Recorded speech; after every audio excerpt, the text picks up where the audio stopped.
O direito procedimental é, como eu disse ontem, o que mais os ingleses valorizam, é a possibilidade que eu tenho de proteger as normas que criam direitos em meu favor. Tá? Nós estudamos dentro do direito processual, mas seria talvez mais adequado nós denominarmos pura e simplesmente de garantias. Tem uma natureza instrumental, não são um fim em si mesmo. Embora eu brinque dizendo que os processualistas, embora digam que não, têm absoluta convicção de que o processo é um fim, quando, na verdade, o processo é apenas um meio. Né? Tanto ele é um fim que ele é infindável. Né? A proposta é fazer com que o processo seja rigorosamente uma coisa que não termina. Né? E, mais ainda, ele vai ficando cada vez mais complexo.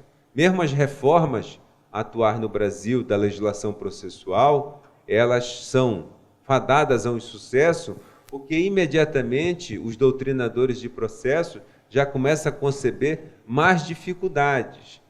Né? Mais dificuldades. É por isso que hoje em dia vocês propõem aquelas ações civis públicas com um objeto bem específico, uma discussão bem concreta, e o advogado vem com 30 preliminares. Começa com a procuração, porque ele quer até que o membro do Ministério Público junte uma procuração. Porque começa por aí, porque a Constituição dele sempre tem um defeito de representação. Não importa se é um membro do Ministério Público, ele tem que ter algum defeito de representação. Então, cadê o instrumento? Cadê a prova de que o senhor é isso? E começa por aí. Tá? Mas é a dimensão procedimental, serve para proteger direitos que não estão sendo respeitados. Só que essas duas dimensões, do ponto de vista da vida, não são suficientes para que eu possa exercer a plenitude dos direitos que me são reconhecidos. É preciso que exista uma terceira dimensão, né? Que o Ângelo Castelhano e Susana Terruró, sei lá como é que seria a pronúncia em espanhol, chamam de condicionalidade material. O que é a condicionalidade material? É a existência de condições que permitam que o direito se realize. Materialidade aí não está no sentido exatamente de substância, do ponto de vista econômico, financeiro. Está nas condições para que o direito possa ser exercitado. Qual é o problema do Brasil? O problema do Brasil não está na dimensão formal do direito, nem da dimensão procedimental. Não há país que tenha mais direitos fundamentais que o Brasil. O nosso texto constitucional, do artigo 5º ao 18º, ele é pródigo em matéria de direitos fundamentais, incluindo até o que não deveria ser seguramente indicado como direito fundamental. E o maior exemplo é o trabalho. Né? Nós não estranhamos isso, porque nós somos, ou a sociedade brasileira se rege hoje em dia por um ordenamento constitucional que é fruto de um período anterior de restrição intensa de direitos. E é por isso que nós temos uma Constituição analítica que quis tratar de absolutamente tudo. Todas as demandas reprimidas num período de ausência quase que total das liberdades importantes, todo esse período precisava ser eliminado. E nós resolvemos fazer isso do ponto de vista normativo. Já que nós não conseguimos fazer isso do ponto de vista da vida, vamos fazer pelo menos do ponto de vista do direito. E incluímos algumas coisas que são absolutamente teratológicas do ponto de vista da justfundamentalidade. Não é que o trabalho não seja fundamental, não é que aquele conjunto ali não seja amplo, é também. Mas daí a dizer que, por exemplo, dentro de justas condições de trabalho, nós precisamos ter como direito fundamental o 13º salário, é rigorosamente uma piada. Né? O acréscimo de 1/3 na remuneração de férias. Na verdade, o que nós estamos simplesmente dizendo nós não vamos consagrar a justa remuneração pelo trabalho, que é um dos principais direitos econômicos, dentro da segunda dimensão dos direitos de igualdade. Como nós não vamos consagrar a justa remuneração pelo trabalho, nós vamos colocar todos esses penduricários que aparentemente superam a falta de uma justa remuneração pelo trabalho, que não é verdade. Então, ter um acréscimo de 1/3 e 13º salário como como uma forma de compensar uma outra ausência, não vai tornar esses dois direitos fundamentais. A maioria dos países não tem isso e são países que têm uma remuneração muito mais justa do que a nossa. Talvez tivesse sido melhor nós fazermos como fizeram, por exemplo, os italianos. Os italianos têm no texto constitucional deles uma disposição pelo artigo 30 e pouco, por aí, 40 e pouco, que diz que todo italiano tem direito a um salário justo. E é o que fizeram os juízes que cuidam das questões sociais, como é a divisão deles do ponto de vista do Poder Judiciário lá. Eles disseram que salário justo é o maior salário praticado na empresa, na função. E pronto. Evitaram, por exemplo, os problemas decorrentes do fato de que a representação lá é uma representação de natureza contratual e não uma representação de natureza institucional. Explicando isso, representação de natureza institucional, do ponto de vista sindical, é quando eu represento a todos. É o que acontece no Brasil, pela representação do único sindicato que pode existir, de todos os integrantes da categoria. Ou é a representação que existe nos Estados Unidos da América, quando se tem a contratação coletiva no âmbito das empresas. A contratação lá é no âmbito das empresas, na verdade, dentro do que eles chamam de unidade apropriada para fins de negociação.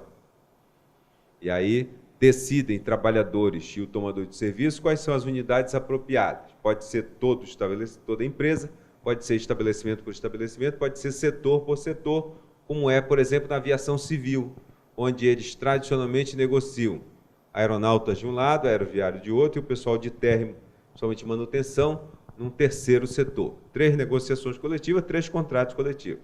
O certo, entretanto, é que todos os trabalhadores, embora lá eles tenham liberdade sindical, e uma liberdade sindical do ponto de vista do enquadramento, que eu chamo de heterogênea, eu posso me filiar ao sindicato que eu quiser, eu posso ser advogado, mas se eu quero me filiar ao sindicato dos médicos, isso é problema meu. Se o sindicato dos médicos me aceita, ótimo, eu pago para ele. Se isso serve para alguma coisa, como eu disse, é problema meu. Eu é que decido. É por isso que na década de 40, mais ou menos, de 50, os trabalhadores em casa de saúde, médicos inclusive, se filiaram em massa aos sindicatos marinheiros dos Estados Unidos da América.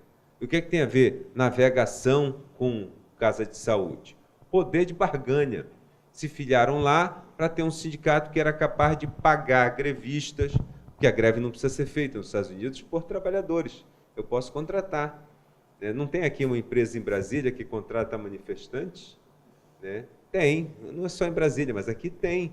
Isso é comprovado. Aliás, comprovado é uma atividade que é exercida às claras. É o contrato manifestante. Paga o lanche, vai lá, agita uma bandeira. Hoje em dia, eleições é uma coisa comum. São contratados por dia para agitar a bandeira em favor de um determinado partido político ou de um determinado candidato. Pois é, os americanos podem fazer isso. Eles podem fazer um piquete na porta da fábrica sem um único trabalhador daquela fábrica presente. Não precisa ser de outra fábrica. Não, eu contrato pessoas, eles vão lá, fazem uma bagunça toda, uma gritaria, e o ato coletivo de protesto, o ato de ação direta, como chama a OIT, é perfeitamente executado. Tá? Mas o que importa é que lá eles têm também uma representação de natureza institucional quando se fala em contratação coletiva. Diferente disso é um modelo chamado de contratual, onde eu só represento os meus associados, que é o que acontece na Itália. E a Itália, mesmo tendo um modelo de natureza contratual, tem uma taxa de sindicalização muito baixa. Uma parte disso se deve ao fato de que as decisões judiciais pacificaram o entendimento de que salário justo é o maior salário praticado. Então, eu posso ter negociado 10 salários diferentes com um ferramenteiro dentro de uma indústria metalúrgica, mas eu só vou pagar um salário, qual o maior que eu negociei. Porque eu sei que se eu não pagar aquele salário, eu, tomador de serviço, no final eu vou ser condenado a isso. Esse é o salário que se deve praticar. Essas fórmulas talvez sejam, embora sejam também não ortodoxas, elas talvez sejam melhores que a nossa, de ficar acrescentando penduricalhos e impedindo que efetivamente o que é importante, que é uma justa remuneração, seja alcançado. Tá? Bem, mas o certo é que o que falta para nós é a condicionalidade material. Nós não temos condições materiais para fazer com que aqueles direitos sejam efetivamente respeitados. Esse é o problema, ou o grande problema do trabalho decente no Brasil. Por isso que eu digo que temos, com exceção da liberdade sindical, que já produz um imenso prejuízo, o conjunto normativo que traduz o trabalho decente. Mas mesmo com o esforço do Estado e da sociedade, estamos longe de ter as condições para que os trabalhadores tenham seus direitos fundamentais preservados, ou seja, sua dignidade garantida.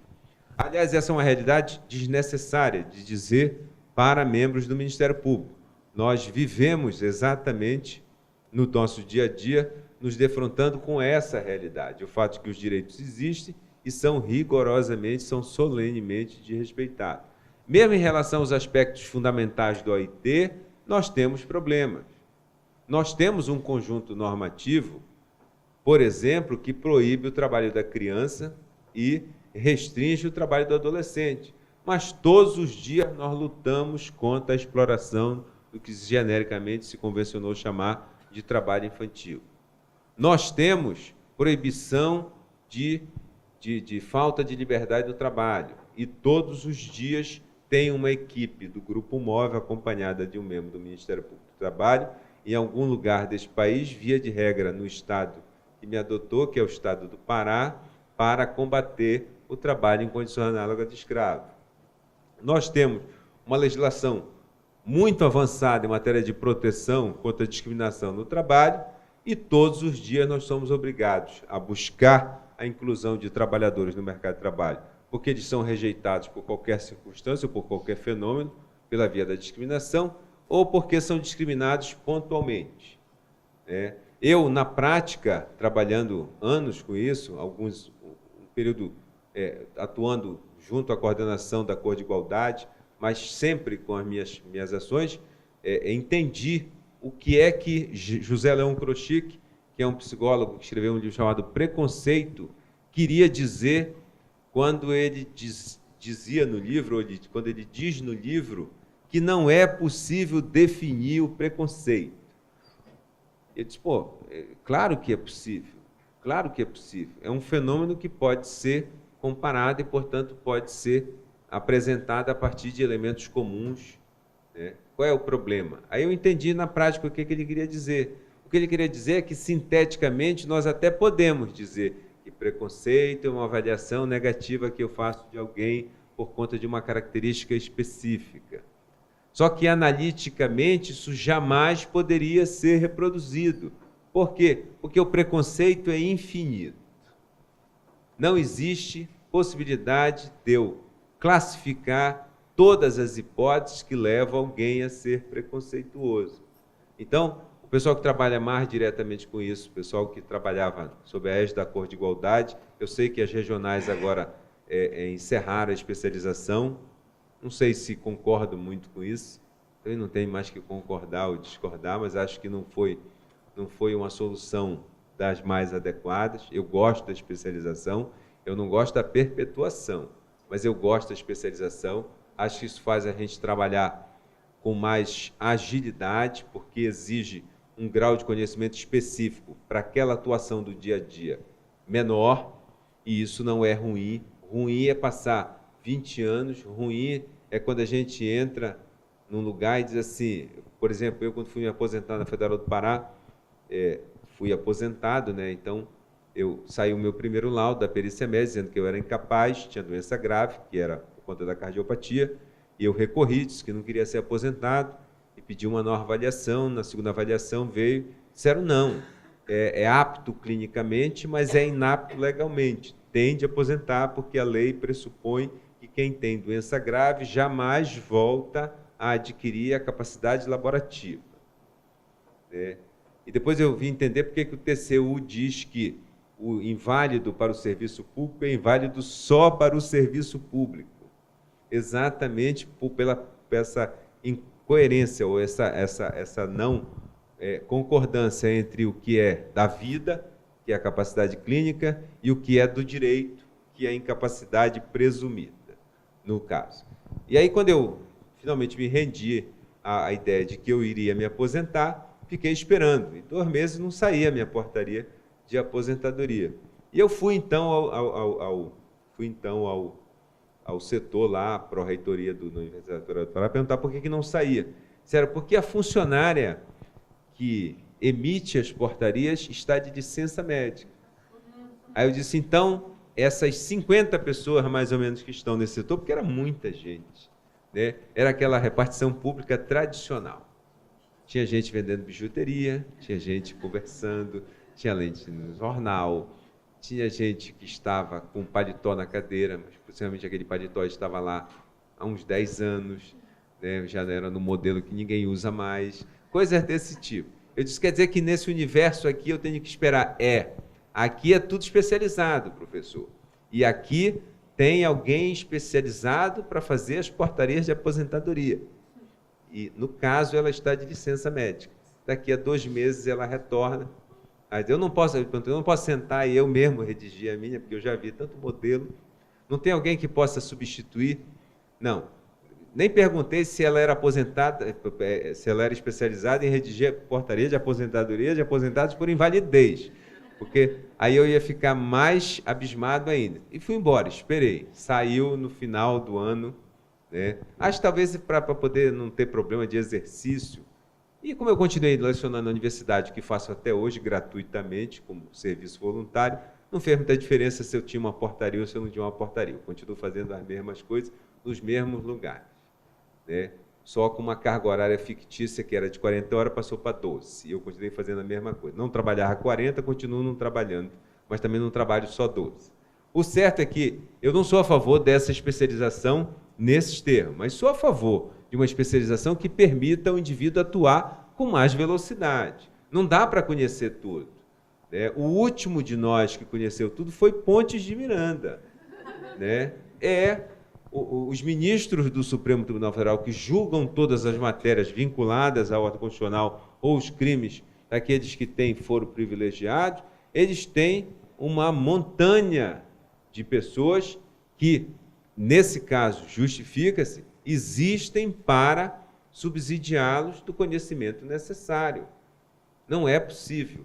Mas essa não é uma questão que me afete mais, né? Aposentado não tem esses problemas. Eu agora penso aquilo que eu bem entender, né? Então eu posso me especializar. Mas o que importa aqui, voltando, é que é claro que nós não temos condicionalidade material, exatamente por isso que nós trabalhamos todos os dias. É a última matéria que nós passamos a enfrentar, depois da emenda 45 de 2004, que é a questão, diz respeito à questão sindical, mostra também, né? Embora nesse caso nós possamos dizer, nesse caso, nós não temos liberdade sindical, nem do ponto de vista normativo, muito menos do ponto de vista material.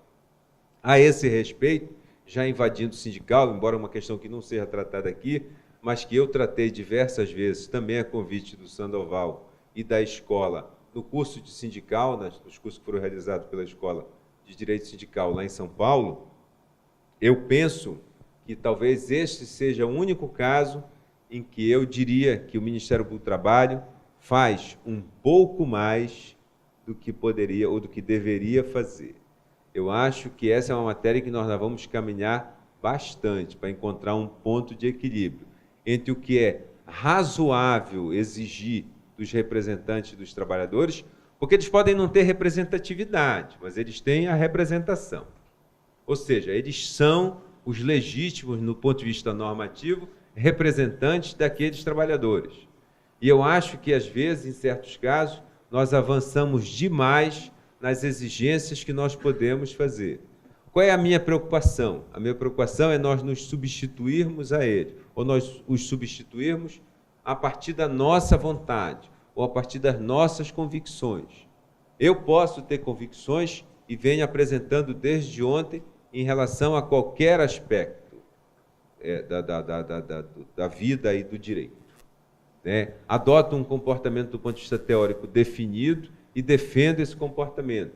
Exponho aqui as razões pelas quais faço. Isso não quer dizer que eu posso impor primeiro a vocês, ou segundo a qualquer pessoa. Eu acho que em matéria sindical nós temos alguns, eu não diria excessos, mas nós temos alguns momentos dentro da instituição em que a nossa vontade prevaleceu sem que ela, do ponto de vista normativo, tivesse de ter prevalecido.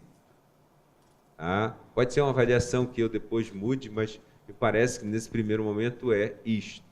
Tá? Talvez até pelo fato de que nós passamos muitos anos sem atuar numa questão que era importante, que deveria ser manejada por nós, que era a questão sindical, ficava para a justiça comum e não era o ambiente propício, né? E os atores não eram os atores que deveriam participar, pelos todos, com exceção dos representantes das entidades sindicais. Talvez isso motive, mas é um caso isolado dentro desse conjunto que eu tenho observado. Bem,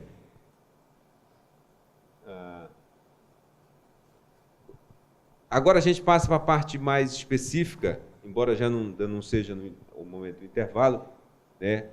E como é um curso e como tem uma limitação de horário, como tem uma limitação de carga horária, tem uma limitação, portanto, de conteúdo, eu vou focar a minha atenção em 4 aspectos. Tá? Então, se não me rendo ao OIT do aspecto de reconhecer o que é importante para o trabalho decente, me renda agora ao OIT para discutir no curso o que é do ponto de vista normativo, e nós devemos discutir a respeito especificamente de questões que envolvem o trabalho decente. E, portanto, vamos discutir liberdade sindical, liberdade no trabalho, igualdade no trabalho, proteção do trabalho da criança e proteção do trabalho do adolescente. E começamos com a liberdade sindical. É importante observar que, para o OIT, em matéria de liberdade sindical, existem 2 convenções que são consideradas fundamentais. A 87, que trata da liberdade sindical, e a 98, que trata do direito de sindicalização. Mas não são essas as únicas convenções importantes em matéria sindical que a OIT tem. Pelo menos mais 3 são convenções que vale a pena discutir. A 135, dos representantes dos trabalhadores da empresa, a 151, que trata da sindicalização do serviço público, e a 154, que trata da negociação coletiva. Eu digo, destas 2 primeiras são consideradas as mais importantes. E estão incorporadas ao ordenamento jurídico brasileiro a 98, a 135, a 151, a 154. Nós somente não incorporamos a 87, porque ainda não descobrimos que podemos incorporá-la com uma declaração interpretativa do Congresso Nacional. Tá? Oi? Um jeitinho brasileiro. Não é só brasileiro, né? Mas que nós manejamos muito bem, muito bem. Tá? O que é importante observar é que a própria OIT tem uma gradação. Essas convenções não são consideradas como tendo a mesma importância. A OIT destaca expressamente, e nas suas decisões já fazia isso há muito tempo, desde antes de 98, que existem convenções da Organização Internacional do Trabalho que são mais importantes que as outras. E que na hora de aplicá-las é preciso levar em conta isto. Um dos exemplos mais comuns em matéria sindical foi uma decisão contra a Inglaterra, em matéria de sindicalização de servidores públicos. A Inglaterra ratificou praticamente todas as convenções da OIT. Em matéria sindical, ratificou todas. E a Inglaterra admite a sindicalização dos servidores públicos, no seu sentido mais estrito, aqueles sujeitos a um regime próprio, né?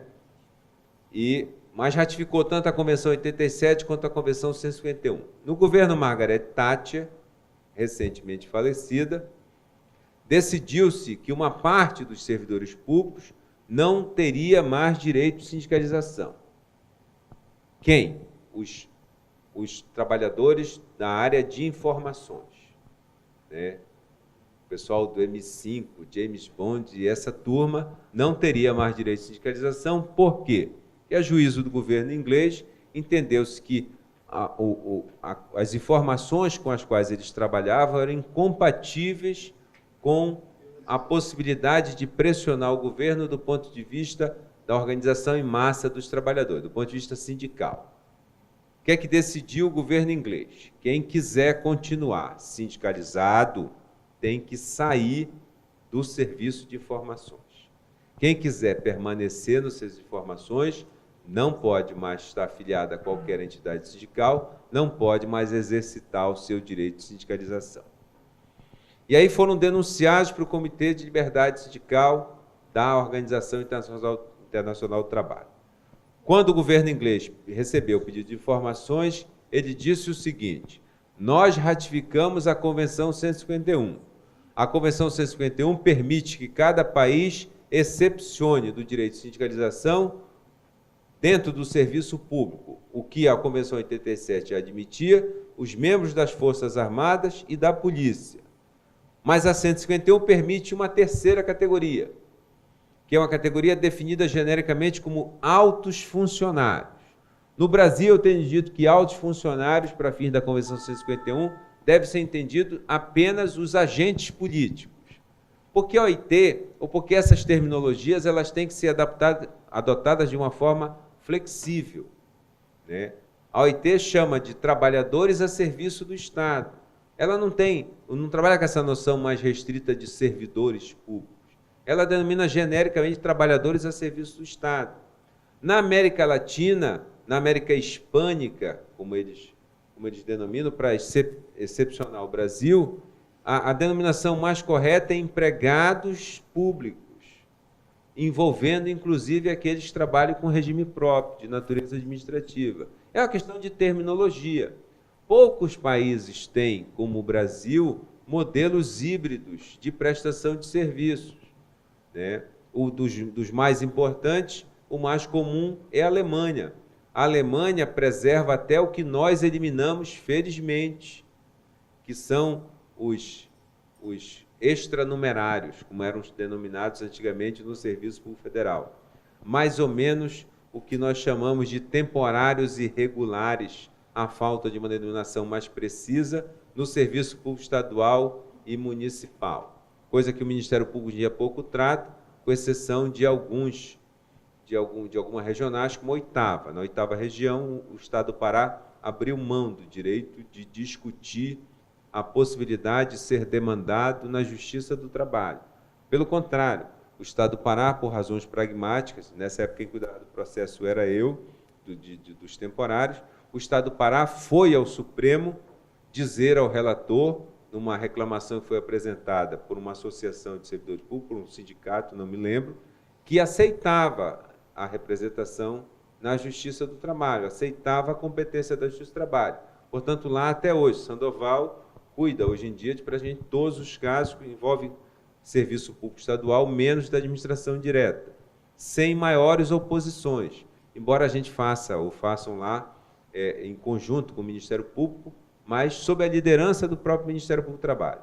Mas o certo é que essa demanda que nós enfrentamos e que na União Federal seria motivada pela presença dos chamados naquele tempo de extranumerários, os alemães ainda consagram. Eles têm os servidores públicos em sentido estrito, eles têm os servidores sujeitos ao regime contratual e eles têm aqueles que não são sujeitos nem a um contrato nem ao regime administrativo. É mais ou menos como contratar mais ou menos por um ano sujeito, sem nenhum tipo de garantia. Então, não somos só nós que fazemos esse tipo de, vamos dizer assim, coisa meio heterogênea, para não dizer que é uma atrapalhada. Os alemães também têm. Tá? Aliás, eles excepcionam até do ponto de vista dos direitos de sindicalização, por exemplo. Na Alemanha, o empregado sujeito, um servidor público sujeito ao regime contratual, pode cessar coletivamente o trabalho. Ou, como nós dizemos no Norte, grevar, porque para nós greve também é um verbo. Né?